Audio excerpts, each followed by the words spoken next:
اس کی آنکھوں میں دیکھتی وہ دو بدو بولی تو حنان کے لبوں پر سے مسکراہٹ غائب ہو گئی۔ شاید تم میرے مقابل اترنے کی کوشش کر رہی ہو مہر احمد۔ آپ کے مقابل؟ مہر نے مصنوعی حیرت سے آنکھیں پھیلائی تھی۔ نہیں بھائی، میں اتنا نہیں گر سکتی۔ اور حنان کے لیے اتنے کاری وار کی ضرب سہنا ناممکن ہو گیا تھا۔ وہ ایک جھٹکے سے سیدھا ہوا تھا اور اگلی ہی جست میں اس کی کلائی جکڑ گیا تھا۔ اب کہو کیا کہہ رہی تھی تم؟ اور مہر اسے اپنے اتنے قریب آ کے بری طرح گھبرا گئی تھی۔ میرا ہاتھ چھوڑیے۔ اس نے اپنی کلائی چھڑانے کی بے اختیار کوشش کی تھی۔ کیوں؟ یہ ہاتھ صرف ڈیئر ہنی ہی پکڑ سکتے ہیں؟ اور مہر اس کے منہ سے ایک بار پھر اپنے کردار پہ چوٹ سن کر تڑپ اٹھی تھی۔ اس نے آؤ دیکھا نہ تاؤ اور اپنے وجود کی پوری طاقت لگاتے ہوئے خود کو اس کی گرفت سے آزاد کروا لیا تھا۔ آئندہ اگر آپ نے میرے کردار کے بارے میں ایک لفظ بھی کہا تو مجھ سے برا کوئی نہیں ہوگا۔ انگلی اٹھائے وہ بنا کسی خوف کے شعلے برساتے لہجے میں بولی تو حنان قاضی کو اس کی یہ جرأت آگ لگا گئی۔ مجھے وارننگ دے رہی ہو تم؟ اس کا چہرہ یخلق سرخ ہو گیا تھا۔ ہاں دے رہی ہوں۔ اپنی زبان اور گری ہوئی سوچ سنبھال کے رکھیے۔ میں نے اب تک خاموشی سے برداشت کیا، لیکن یہ فضول بکواس میں دوبارہ کبھی برداشت نہیں کروں گی، اور میری یہ بات آپ بھولنے کی غلطی مت کیجیے گا۔ وہ اپنے سابقہ لہجے میں بولی تھی اور حنان کے لیے اس جرأت کے مظاہرے کو ہضم کرنا مشکل ہو گیا تھا۔ بے فکر رہو، کبھی نہیں بھولوں گا، مگر ایک بات تم بھی یاد رکھنا مہر احمد، میری یادداشت میں رہنا تمہیں بہت مہنگا پڑے گا۔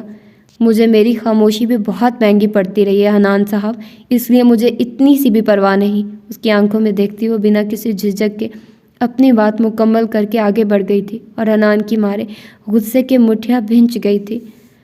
اٹھو انجم، کچھ کھا لو، تمہاری دوا کا وقت ہو گیا ہے۔ ابراہیم صاحب نے آنکھوں پر بازو رکھی لیٹی انجم بیگم کی طرف دیکھا تھا۔ 5 دن ہو گئے تھے اس کربناک حقیقت کو ان پہ واضح ہوئے، اور ان 5 دنوں میں ہی انجم جیسے بستر کی ہو کر رہ گئی تھی۔ ڈاکٹر نے انہیں ذہنی دباؤ اور پریشانی سے دور رکھنے کی تاکید کی تھی، لیکن یہ بھلا ابراہیم صاحب کے ہاتھ میں کہاں تھا؟ وہ تو خود اندر سے بالکل ٹوٹ چکے تھے۔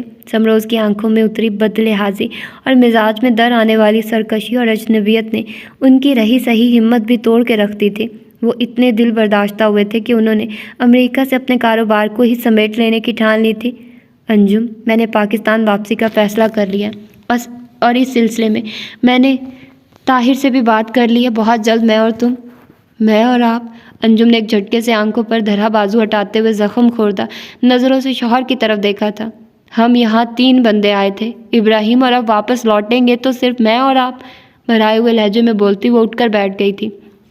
میں ماں ہوں اس نامراد کی، کیا کہہ کر اپنے دل کو تسلی دوں، اور کیا بتاؤں اپنی بہن کو اور اس بد نصیب لڑکی کو جس کا نصیب ہم نے بچپن میں ہی پھوڑ دیا تھا۔ بات کرتے کرتے ان کے آنسو تیزی سے ان کے چہرے پہ بہہ نکلے تھے۔ 5 دن ہو گئے، مگر ہمارے بیٹے نے ہمیں ایک فون کرنے کی زحمت نہیں کی۔ مگر پھر میں سوچتی ہوں کہ آج جو کچھ ہمارے ساتھ ہو رہا ہے اس میں کیا صرف ہماری اولاد قصوروار ہے؟ انہوں نے دکھ بھری نظروں سے شوہر کی طرف دیکھا تو ابراہیم ملک اس سوال پہ پل کے جھپکنا بھول گئے۔ نہیں، اس میں آپ کی خواہشات بھی شامل ہیں۔ کیا سوچا تھا آپ نے کہ امریکہ آئیں گے، یہاں کی ہر اچھی چیز سے فائدہ اٹھائیں گے اور ہنسی خوشی رہیں گے؟ نہیں ابراہیم صاحب، آپ کی بہت بڑی غلط فہمی تھی۔ جب آپ نے یہاں پھلنے پھولنے کے ارادے باندھے تھے نا، تو یہاں کی برائیاں اور کمزوریاں بھی آپ کو کمپلیمنٹری ملی تھی۔ ان کی اس بات پر ساکت بیٹھے ابراہیم ملک کا چہرہ پھیکا پڑ گیا تھا۔ کتنا کہا تھا میں نے آپ سے کہ ابراہیم یہاں کا ماحول ٹھیک نہیں، مگر آپ نے میری ایک نہ سنی، کیونکہ تب تو آپ کے سامنے آپ کا دن دگنی رات چگنی ترقی کرتا ہوا کاروبار تھا۔ پھر اب اگر اس ترقی کے بدلے میں بیٹا گنوانا پڑ رہا ہے تو کیوں واپسی کے ارادے باندھ رہے ہیں؟ جائیے اپنا کاروبار کیجیے، جو نقصان ہونا تھا ہو گیا، اب اس بڑھاپے میں ہم کہیں بھی رہیں کیا فرق پڑتا ہے؟ اور ابراہیم صاحب کے لیے مزید ان کٹیلی سچائیوں کو سہنا مشکل ہو گیا تھا۔ ان کا دل پھٹنے کو آ گیا تھا۔ میں مانتا ہوں سب قصور میرا ہے۔ خوب سے خوب تر کی تلاش میں اس اہم ترین نقطے کو بھول گیا کہ جو فضائیں میرے کاروبار کے لیے بہت سازگار تھی وہ میری اولاد، میری نسل کے لیے بہت ضرر رساں تھی۔ مگر باخدا انجم، میں نے یہ نہیں چاہا تھا۔ احساس زیاں سے مغلوب ہو کے ان کی آواز بھر آئی تھی، اور ابراہیم صاحب کے ذہن میں پتہ نہیں کہاں سے لیکن اچانک ہی ان کی اپنی آواز دستک دینے لگی تھی۔ ٹوٹتا ہے جام آرزو، تب در آگاہی کھلتا ہے۔ ایک سنسناہٹ سے انہیں اپنے پورے وجود میں پھیلتی محسوس ہوئی تھی۔ یا اللہ، میری غلطیوں کو معاف فرما دے۔ ان کی درستی کے اسباب پیدا فرما دے۔ بے شک تو ہر چیز پہ قادر ہے۔ بہتے اشکوں کے ساتھ انہوں نے دل کی گہرائی سے اپنے رب سے اپنے غلط فیصلوں کی معافی طلب کی تھی۔ سیم کو اپنی کہی کسی بھی بات کا پچھتاوا نہ تھا، بلکہ وہ تو اپنے حوصلے پہ خود حیران تھا کہ اس نے کیسے ابراہیم صاحب کا ہاتھ اٹھانا، وہ بھی سوزی کے سامنے، برداشت کر لیا تھا، ورنہ اس کے نزدیک اگر کوئی اور اولاد ہوتی تو اس زیادتی پہ کب کا اپنے باپ کو حوالات کی سیر کروا چکی ہوتی۔ اسے ابراہیم صاحب کی دھمکی کی بھی رتی برابر پرواہ نہ تھی، کیونکہ وہ جانتا تھا کہ وہ ایسا کچھ نہیں کرنے والے تھے۔ وہ ان کی اکلوتی اولاد تھا، اس کے ماں باپ کی اس میں جان تھی، اور وہ اتنا بڑا قدم اٹھانے کا حوصلہ نہیں رکھتے تھے۔ اس کے بابا اگر غصے میں یہ فیصلہ کر بھی لیتے تب بھی اس کی ماں انہیں اس درجہ زیادتی کی اجازت کبھی نہیں دینے والی تھی، اور اس بات کی اسے امید نہیں بلکہ یقین تھا۔ تبھی اس نے بے حد اطمینان سے انہیں ان کے حال پہ چھوڑ دیا تھا۔ کچھ عرصے کے بعد ہی سب کچھ خود ہی ٹھیک ہو جانے والا تھا۔ اس کے نزدیک یہ ان کا اخلاقی فرض تھا کہ وہ اس بات کو سمجھتے کہ وہ اب ایک سمجھدار اور بالغ شخص تھا، جس کی زندگی کو وہ لوگ اپنی مرضی کے مطابق نہیں چلا سکتے تھے، کم از کم اس مہذب معاشرے میں تو بالکل بھی نہیں۔ اس روز سیم نے واپس آ کر سوزی کو ہونے والی تلخ کلامی کے ساتھ ساتھ اپنے فیصلے سے بھی آگاہ کر دیا تھا، جس پہ سوزی نے اسے مکمل طور پہ سپورٹ کیا تھا۔ اس کے نزدیک سیم کے باپ کا رویہ نہایت غیر مناسب تھا، اور وہ اس سلسلے میں کسی نرمی کے مستحق نہ تھے۔ کیا سوچ رہے ہو؟ تیار کھڑی سوزی نے سیم کا آنکھوں کے آگے چٹکی بجائی تھی۔ وہ دونوں ماہانہ گروسری کی خریداری کے لیے قریبی سپر مارکیٹ تک جا رہے تھے۔ سیم اپنی ان سوچوں کے تانے بانے چٹکتا اٹھ کھڑا ہوا تھا۔ گھر بند کر کے وہ گاڑی میں سوار جلدی مطلوبہ مارکیٹ آ پہنچے تھے، جہاں گھنٹہ لگا کے سیم نے بہت تسلی اور فراغ دلی سے سوزی کو گھر کے سامان کے ساتھ ساتھ اس کی ذاتی اشیاء کی بھی شاپنگ کروائی تھی۔ اپنی باری آنے پہ وہ دو ٹرالیاں گھسیٹتے کاؤنٹر پہ آ کھڑے ہوئے تھے، جہاں موجود لڑکی نے ان کی چیزیں اٹھا کر بل بنانا شروع کر دیا تھا۔ اس دوران سیم اور سوزی کاؤنٹر کے ایک جانب سجائی ہوئی چاکلیٹس میں سے اپنی پسند کی خریداری کرنے لگے تھے۔ $650 سر، کاؤنٹر پہ کھڑی لڑکی نے اسکرین پہ جگمگاتا ٹوٹل آواز بلند سیم کے گوش گزار کیا، تو اس نے والیٹ نکال کر اس میں موجود کریڈٹ کارڈ بے نیازی سے لڑکی کے حوالے کیا تھا، اور خود ایک بار پھر سوزی کی جانب متوجہ ہو گیا تھا۔ سوری سر، آپ کا اکاؤنٹ کارڈ کو سپورٹ نہیں کر رہا۔